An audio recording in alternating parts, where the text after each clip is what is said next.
asking questions is a natural part of life, isn't it? It's part of how we learn, grow, and how we develop. And Amali, our youngest daughter, is in that stage of life right now where it seems like her every response is a question. Can you put your shoes back in your room? Why? Um, Go and brush your teeth. Why? Can you eat up all your dinner? Why? Every single response seems to be like this type of question. I can give you, countless examples of that. And we find a similar situation, don't we, in the book or the prophecy of Habakkuk, particularly in the chapters that we read this morning. Habakkuk is asking God why, and he's questioning him. And I suppose, have you ever asked God these types of questions? Have you ever wondered why God is allowing people to suffer? Have you ever wondered why God allows us to suffer? Have you ever thought that God is not intervening in something when he should be? Have you ever wondered why it takes time for God to answer our prayers? And all of those questions, they're not unusual for us to ask, are they? There are some well-known characters in the Bible who have asked those types of questions. So you've got King David, for example. Psalm 10 verse 1, he says, "Why, O Lord, do you stand far away? Why do you hide yourself in times of trouble?" Job 13 verse 24, he says, "Why do you hide your face and count me as your enemy?" And so all of those people, they questioned God, didn't they? And I suppose the important thing to remember this morning is that even though these people suffered and they questioned God, they still remained faithful. They remained faithful to God and they accepted that God was working in their lives. God had a plan for them, and no matter what happened, no matter how long it took, they remained faithful through their trials, and they knew that all things would work together for good. And so I'd like you to remember that idea this morning as we prepare our minds for the emblems. Now, the last time I was here, I spoke on the prophecy of Haggai. So I thought, in keeping in line with the theme of H, we'll look at the prophecy of Habakkuk this morning. So, who was Habakkuk? Well, Habakkuk, of course, was a prophet of God, and he lived in the southern kingdom. That's the southern kingdom of Judah. And you may already know this, but you may have picked up on this idea when we were doing our reading this morning, that there were some big problems within the ecclesia or in society of Judah, of Jerusalem. So not just in society, but also in the ecclesia as well. And really simply, the book of Habakkuk is a set of questions and answers between Habakkuk and God.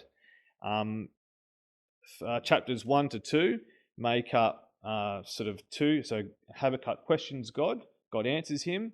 He does that twice. And then in chapter 3, we have, I suppose you could call it a prayer or a song of Habakkuk.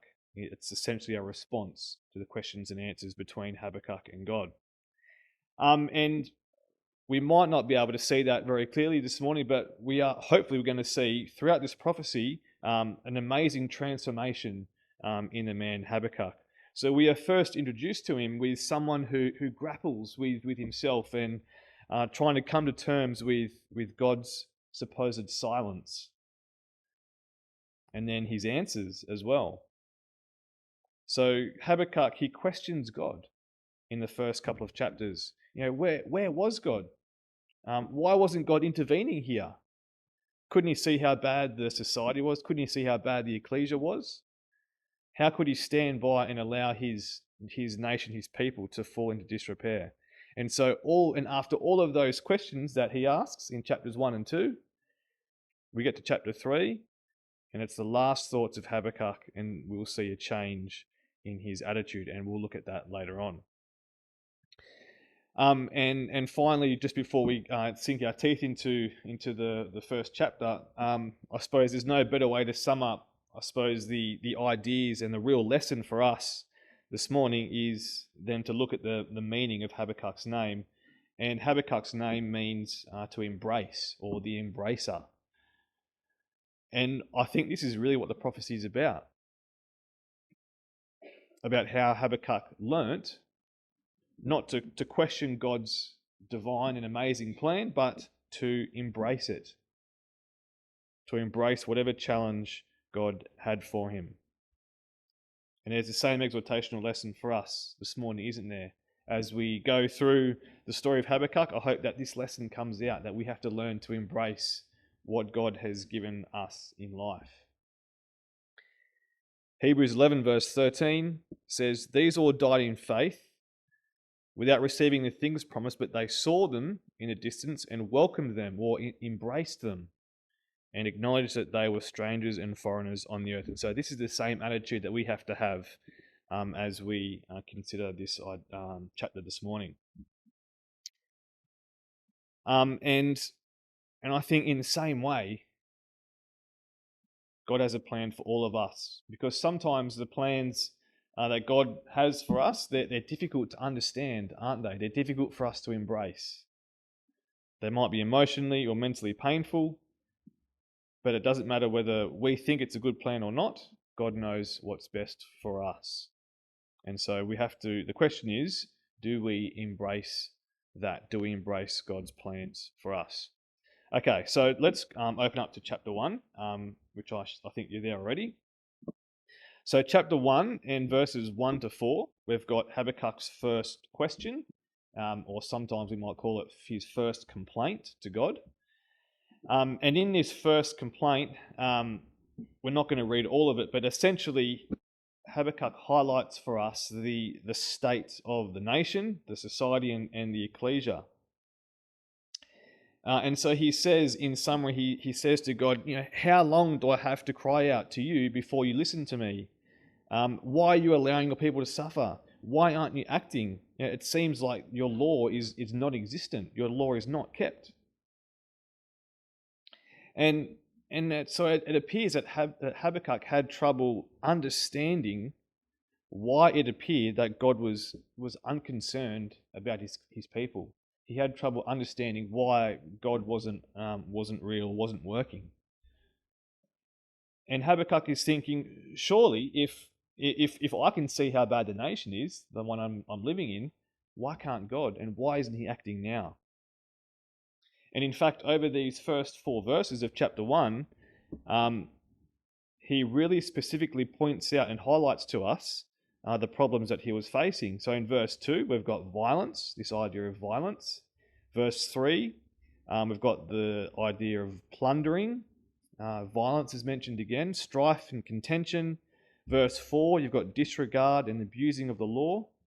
Verse 4, people are exploiting the righteous, the corrupt, and the misuse of judgment. And this is what he was facing. This is the society he was living in. Very similar to what we live in today, isn't it? Now, the next question we have to ask ourselves, I suppose, is where in the history of Judah, or the nation of God's people, the history of God's people, does this fit into? What was the king ruling at the time? Because this might help us understand the prophecy a bit more and try and understand the problems. So the first clue we've got is in verse 6, where Habakkuk refers to a nation called the Chaldeans. That's 1 verse 6. Now the Chaldeans, you probably know, it's another name for the Babylonians. And if you look at that, the verse 6 there, at the wording of verse 6, it's all future tense. So God was telling Habakkuk that these Chaldeans these Babylonians would very soon come down and invade Judah. And this was a very clear warning to him. Now, if you think back to your history lessons in Sunday school, we know that the Assyrians were around before the Babylonians, because Assyria invaded and destroyed Israel first, the northern kingdom. So, and then Judah was invaded and destroyed after by the Babylonians. Now, it doesn't appear that Habakkuk makes any mention of the Assyrians here in his prophecy. So I suggest that perhaps this is the period of time in between the Assyrians and Babylonians, that transition of power between those two nations. And interestingly, this is a little section in history where the Egyptians were the main major power for a short period of time. So the Babylonians hadn't really established themselves yet as a main power. They were kind of like the new kids on the block. But we'll see very soon that God uses the Babylonians as his instrument in carrying out just judgment on his people. So come back to 2 Chronicles 36.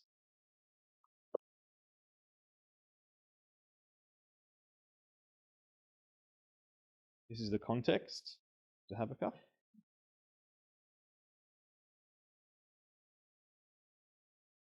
If you like dates, I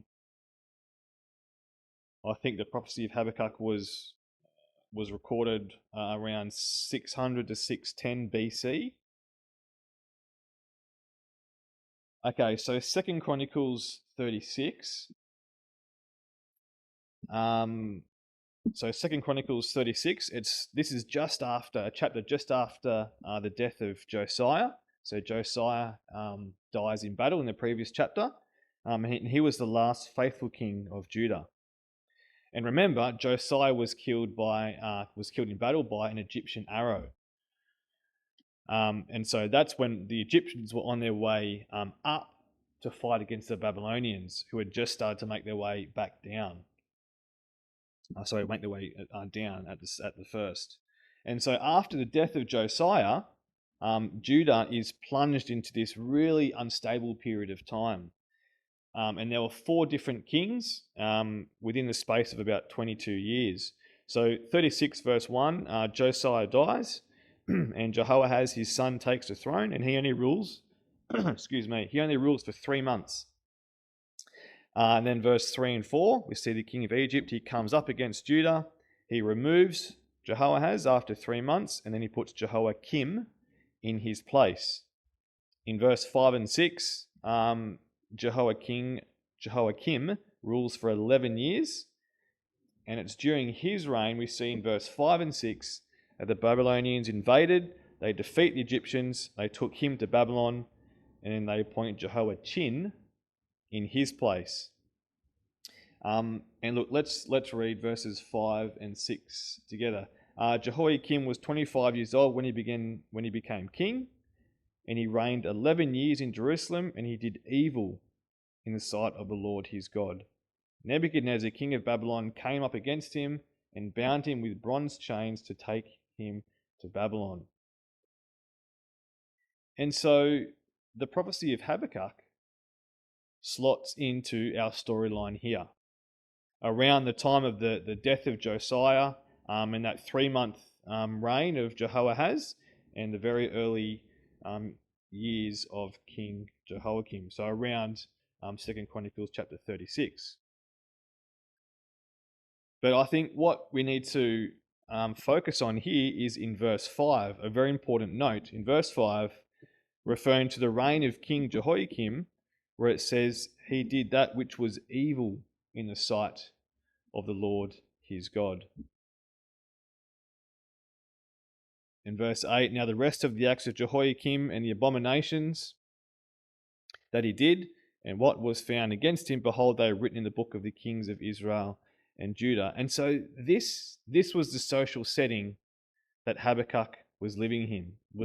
There was no spiritual, there's no godly leadership from these kings. And this, of course, led to the society being corrupt, evil, and immoral. And so it's no surprise then that Habakkuk was questioning God. Surely you can see how bad your people are. Why don't you intervene? Why aren't you doing something? God, why aren't you hearing what I'm saying? So let's leave that for the moment and come back to the prophecy of Habakkuk. And let's have a look at these. We'll continue with these questions and answers. So Habakkuk has asked God these questions in verses 1 to 4, and God answers Habakkuk's questions from verses 5 to 11.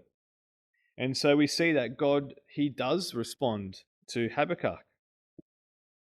And he says that he would not leave the people unpunished. They will get what they deserve, essentially. That's what he's saying. But, and this is the key, it's all according to my plan, all according to God's plan. So he says, Habakkuk, don't worry, I'm still here. I can see what's happening. I can see the state of my people. And let's have a look at verse 5. Verse 5 says, look among the nations, observe, be astonished, wonder, because I am doing something in your days. You would not believe it if you were told. And so, as we said before, God says to Habakkuk, I'm going to bring judgment on my people.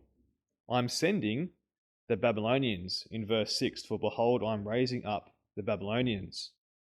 And their arrival, it's going to be so unexpected, so sudden, so awful, that in fact, if I told you all the specific details, you wouldn't believe it. Now, I suppose there is another suggestion as to why they didn't, or why they wouldn't believe this from God. And that's because perhaps the children of Judah, the Jews, they didn't believe a nation was going to destroy them because they thought they were invincible. So why do we say this? Well, I think this relates back to the the promises to Abraham. Because the promises to Abraham, they speak of how God was going to always be with his people, of how he was going to give his descendants the land forever, and their nation was going to be as large as the stars and sand on the seashore. Remember these verses, Genesis 12, verse 2 and 3. It speaks of Abraham and his seed as a great nation. God was going to bless those who bless them and curse those who curse Abraham's family. Verse 7 of Genesis 12 says he was going to give the land to his seed forever. Genesis 3, verse 15 and 16, God says that Abraham and his seed will have all the land. And Genesis 17 talks about God establishing a covenant between him and his seed forever. And so perhaps from the Jews' point of view, they knew that God had made this covenant with them and with Abraham and their fathers to say that he was always going to be with them. And so, they were going to be okay. We've got nothing to worry about. And I think further to this train of thought, I think there are two clear references to the promises of Abraham in Habakkuk. If you have a look at chapter 1 and verse 6, God describes how the Babylonians would march through the breadth of the land. Halfway through, march throughout the land. And perhaps this is a reference to Genesis 13, verse 17, where God says to Abraham, arise and walk through the length and breadth of the land, and what you see is yours. I will give it to you. And secondly, in chapter 1, verse 9, it talks about the Babylonians gathering captives like sand. And so perhaps this is a reference to the description given by God of the seed of Abraham, that his seed will be so numerous it'll be like the sand or the dust of the earth. And so it's almost like God is saying, well, if you Jews, the tribe of Judah, if you're going to become complacent and arrogant, then I'm going to send in another nation to destroy you. And he describes this to Habakkuk using very similar language to what he used in the promises to Abraham. So the Babylonians will invade Judah. They'll move swiftly over the breadth of the land and gather captives so numerous like the sand. Very similar language. And I think that possibly there's a lesson in this for us this morning. It can be so easy for us to become complacent and arrogant, can't it? Like the children of Judah here, to think that just because we're Christadelphians or because we are baptized, that's all that God wants from us. But that's all we need to do. Just tick a box, say we're baptized, come on a Sunday. Yeah, I'm a Christadelphian. But we have to be careful that we're not like the children of Israel here, of the tribe of Judah, the nation of Judah. Because God wants us to live a life like his son. He wants us to reflect lives every day, not just once or twice a week, but he wants us to reflect, to live our lives reflecting the attitude and the characteristics of his son. Now, there's another interesting phrase linked very closely with this idea in verse 5, where God says to Habakkuk, I will work a work in your day. I think that's from the King James, or because I'm doing something in your days, as my version says here. And the Apostle Paul picks up on this phrase and he repeats it in Acts 13, verse 41. We don't have time to turn there, sorry. Acts 13, verse 41, where he says, Behold, you scoffers, and marvel and perish, for I am accomplishing a work in your days, a work which you will never believe, though someone should describe it to you. So let's just take a step back for a moment. What was the work back in the days of Habakkuk? Well, it was the warning of the invasion of Babylon and the eventual destruction of Jerusalem by them. How about Acts chapter 13, the days of Paul? What was the work in the time of Paul? Well, it was, of course, referring to the coming rule of the Romans, and then, of course, the eventual destruction of Jerusalem by Rome in AD 70. And the thing is, there is no difference from the time of Paul's day to ours, is there? There's going to be a work in our day, isn't there? It's the work of Christ. His return to the earth, to his judgment, and to the establishment of his kingdom. And in fact, we have been warned about God working a work in our day. We've been told clearly of Christ's coming. Luke 12, verse 39 and 40 says this, but know this, that if the master of the house had known at what hour the thief was coming, he would not have left his house to be broken into. You also must be ready, for the Son of Man is coming at an hour you do not expect. And so the question for us to think about is this: are we like the people back in the time of Habakkuk? Are we not going to believe, even though we've got very clear warning signs? Or are we going to embrace God's plan? Are we going to embrace God's promises? Are we going to be ready, looking forward with confidence to that time when Christ returns? Now, God's first answer to Habakkuk continues for the remainder of verse 6 to 11, verse 5 to 11, sorry. And in summary, the remainder of God's answer is this: I've heard what you're saying, Habakkuk, and I'm going to send the Babylonians down on my behalf to work judgment. Now, these Babylonians, of course, they were not nice people. They were renowned for violence. And this is how they're described in verses 6, 7, 8, and 9. So verse 6 says that they were fierce and impetuous people. I've got the NASB here. Verse 7 says that they dreaded and feared. Their justice and authority originates with themselves. Verse 8 uses this animal imagery to describe how they would come down swift, fast, eager for violence. And verse 9 says, all of them came for violence. And so this is how the army of Babylon would act. They were violent, ruthless, swift, showing no mercy. And this is interesting because twice Habakkuk mentioned how violence was a problem in the ecclesia. Look at verses 2 and 3. I cry out to you violence, yet you did not save. And same in verse 3. Yes, destruction and violence are before me. And it seems as though that God, he has seen the wicked and the violent nature of his people. And he said, well, if you're violent, I will treat violence with violence.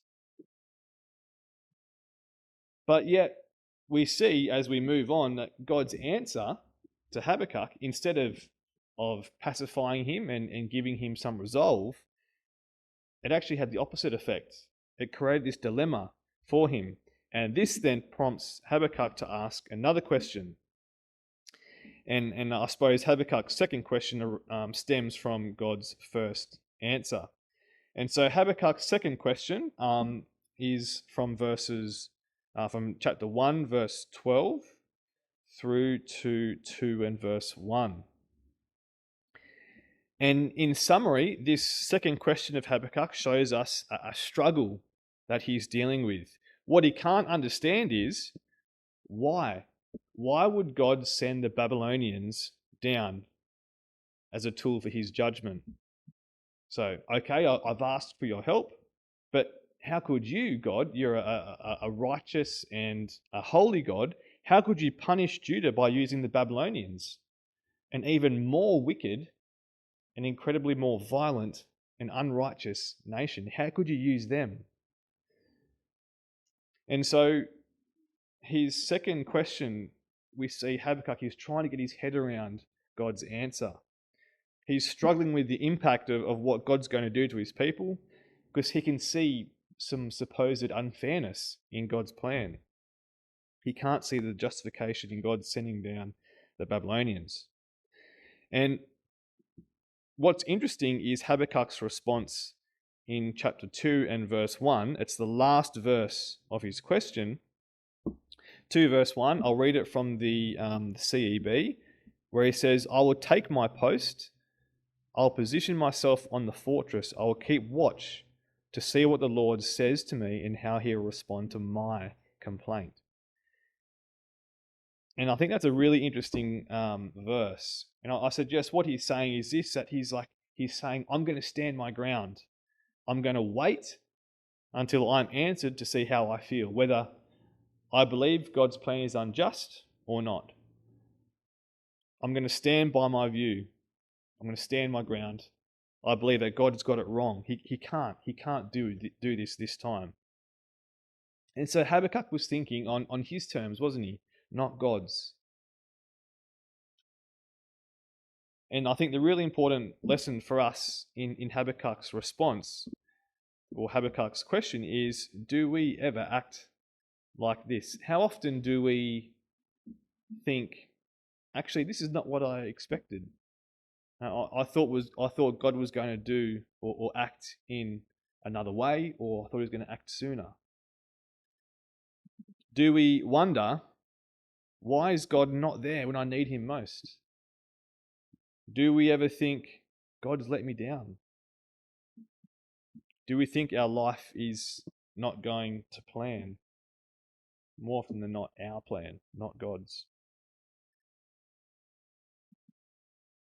And I suppose the answers to those questions, which make up Habakkuk's second question to God, they are found in God's final answer to Habakkuk. And this is the remainder of chapter 2.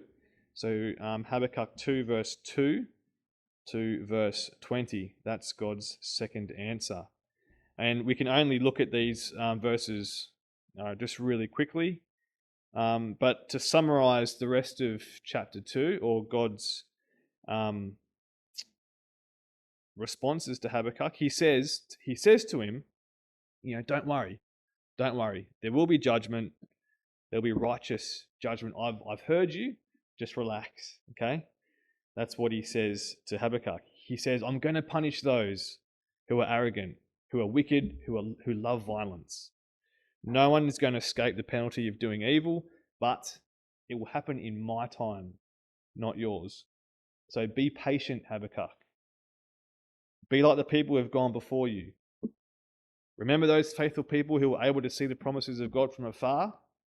Be like those people. They knew God had a plan and they embraced it and they waited patiently for it. And so God tells Habakkuk in chapter 2 verse 2, he says, record the vision and inscribe on tablets that the one who reads it may run.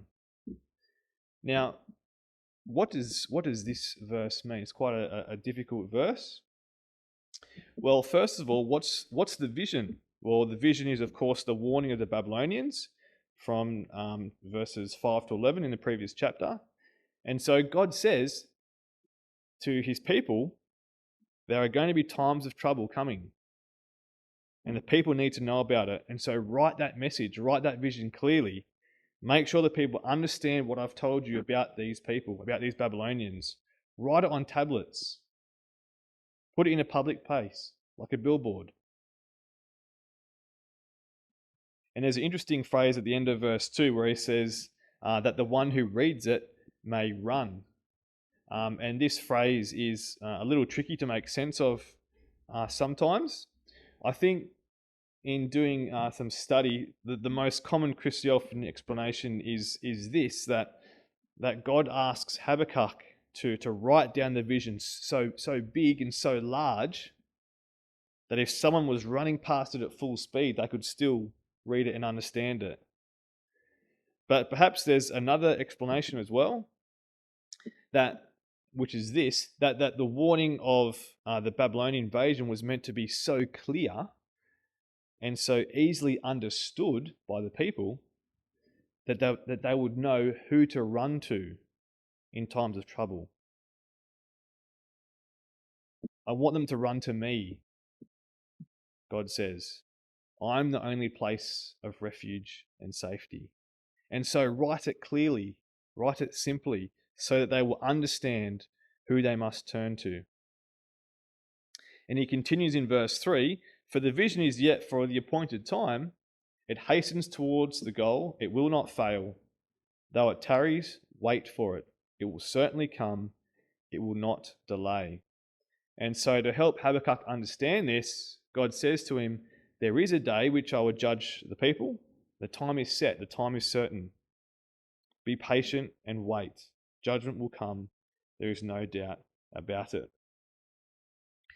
And so God is responding very clearly to Habakkuk's questions, to allow him to come to an understanding of why he's doing what he's doing and why he is supposedly taking so long. Now, verse 4 is what God wants Habakkuk to understand. It's, of course, a very well-known verse, isn't it? Behold, as for the proud one, his soul is not right within him, but the righteous or the just will live by faith. The just shall live by faith. That's the key. Faith is the answer for Habakkuk.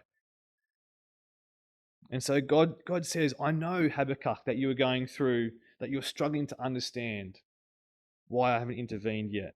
I know, Habakkuk, that you don't understand why I'm using the Babylonians as a tool for my judgment.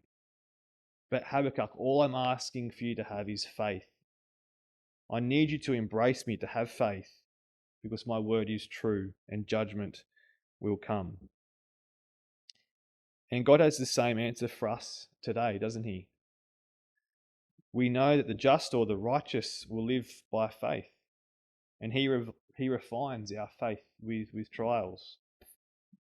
We have to be patient. We have to have faith that God will act. To have faith that God is sending his son back to the earth, even though it might seem like he's taking a long time. And so as we now move on to conclude some of our thoughts, let's have a look at the very last words spoken by God to Habakkuk. And we didn't read this in our chapter this morning, but let's come over to verse 20 of chapter 2, where it says, but the Lord is in his holy temple, let all the earth be silent before him. And so silent, of course, means to be quiet, to hush, hold your tongue. And that's ironic, because what was Habakkuk doing at the start of his prophecy? The complete opposite. He was being noisy. He was questioning God. He was complaining to God. Where are you? Why aren't you acting? What are you doing? And so now God is asking him to do the complete opposite, to trust the process. God is working in the background, be silent and wait patiently.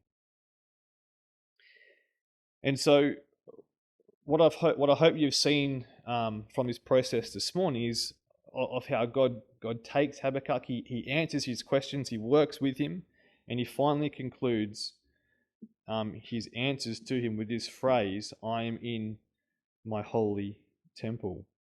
The Lord is in his holy temple. So, Habakkuk, I'm in command here. My purpose will be fulfilled. Remember what I've told you. And so with these words ringing in Habakkuk's ears, he closes off this prophecy with this beautiful song or this beautiful prayer in chapter 3. And without going into great detail, Habakkuk 3 shows us that he's a changed man.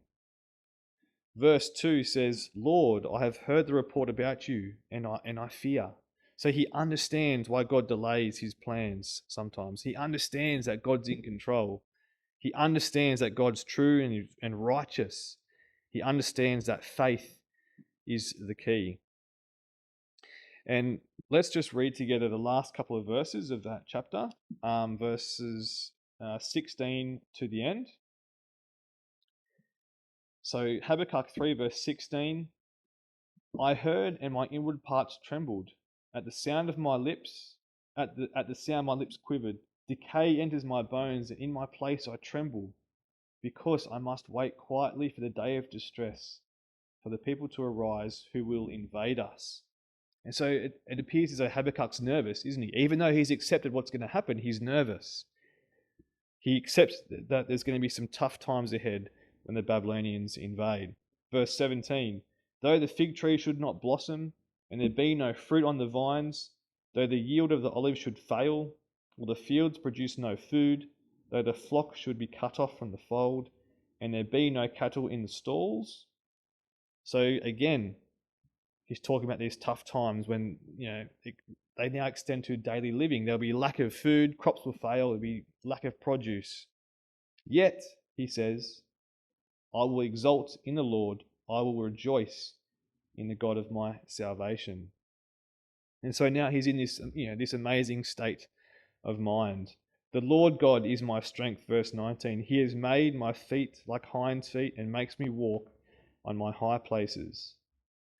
And so, even though times are going to be tough, Habakkuk's going to be joyful. Habakkuk now knows and he understands that God's in control. God's hand is in all things. He knows that he can trust in God, that he will be his strength. And he knows that the just will live by faith and that eventually God's glory will cover the earth. And so I think that's a very amazing response by Habakkuk and the amazing change we have seen in him. And so let's conclude finally with one more verse from Hebrews chapter 10.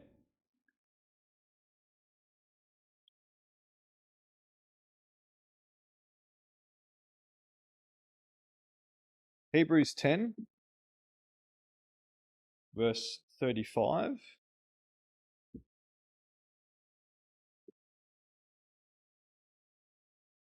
I think it captures the real feeling of Habakkuk at the end of his prophecy. Hebrews 10, verse 35 to 38.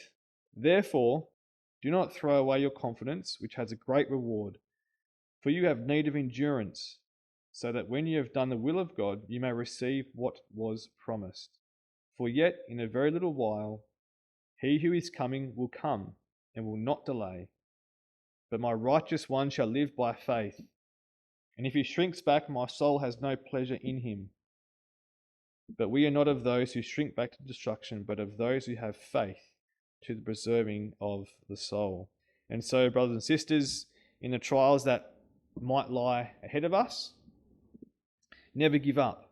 Remember, God is in control.